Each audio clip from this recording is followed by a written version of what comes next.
सभी लोगों को पहले मेरा नमस्कार। और मैं बहुत बहुत धन्यवाद देना चाहूँगा चेतन प्रकाश सर को कि हमें बहुत मौका दिया यहाँ पर आने के लिए और अपने बातों को रखने के लिए।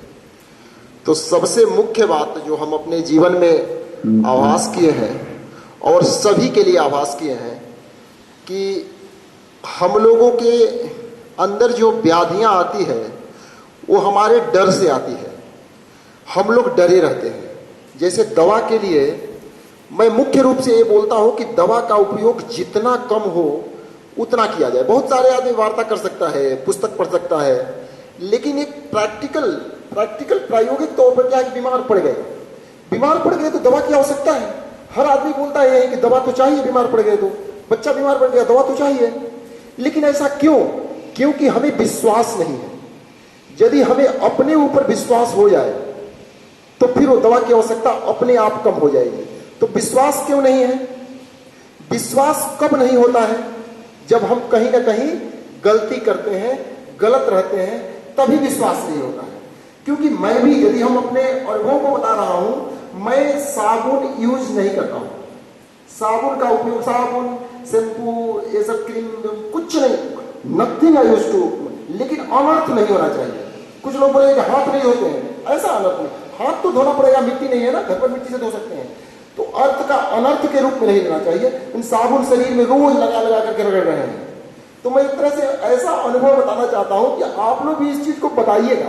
ऐसा नहीं कि मैं बोल रहा हूं। मैं लगभग 3 साल 4 साल से साबुन, अभी हमसे पूछे कि कब साबुन लगाए थे तो मेरे को याद नहीं है। लेकिन उसके जगह पर आप 8 दिन 10 दिन में सरसों हो गया, राई जिसको बोलते हैं, चावल हो गया। चावल सबसे अच्छा है, यदि उसको पीस करके शरीर पर रगड़ लिए ना तो रोमकूप को खोल देता है। सरसों, राई, नीम और हल्दी और मुल्तानी मिट्टी, इतना एक दिन ग्राइंड करके आप शरीर में लगा लीजिए। किसी चीज की आवश्यकता नहीं, कोई साबुन की आवश्यकता नहीं है। कितने दूर रखना है सर? उसको चावल को लगा करके 5 मिनट 10 मिनट थोड़ा सा धूप में बैठ जाइए तो मिट्टी का भी प्रभाव आपके शरीर में चला जाएगा। ऐसे भी स्नान का नियम यही होता है कि जल का प्रभाव अधिक देर तक हमारे शरीर पर रहे, इसलिए नदी में स्नान। तो हम मुख्य टॉपिक पर आएंगे कि हम क्यों इतना दवा का उपयोग करते हैं और बिना दवा का हम क्यों नहीं सर्वाइव कर पाते हैं। ऐसा होता है, हम बोल रहे हैं जो भी है, लेकिन एक भय हमारे अंदर व्याप्त है। फीवर हो गया, बुखार हो गया तो हम डर गए, क्या ये बढ़ मत गया, अरे कहीं ऐसा ना हो जाए कि रात में ही हम एक्सपायर न कर जाए। ऐसे ऐसे भ्रांतियां हमारे मन में जगते हैं। वो क्यों जगते हैं? उसका कारण एक ही है कि इस दिव्य रूप शरीर के ऊपर हम विश्वास न करके हम औषधि के ऊपर विश्वास कर रहे हैं। तो यदि आप लोगों को इसमें कोई भी भ्रांति लगे ना तो अपने से क्वेश्चन कीजिए। हम अपने ऊपर विश्वास कब करेंगे? जब हम गलतियां नहीं करेंगे। गलतियां क्या है?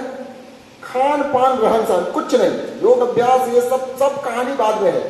पहला कहानी है हमारा दिनचर्या। यदि हम अपने ऊपर विश्वस्त हैं कि हम समय से जग रहे हैं, समय से भोजन कर रहे हैं और थोड़ा सा शारीरिक श्रम भी कर रहे हैं, तो जीवन में औषधि के अपने आप उपयोग कम हो जाएगा और आपको अपने ऊपर भरोसा नहीं लगेगा। बहुत बहुत धन्यवाद। बहुत सारे वार्ता कर सकता है, लेकिन समय अभाव है। Thank you.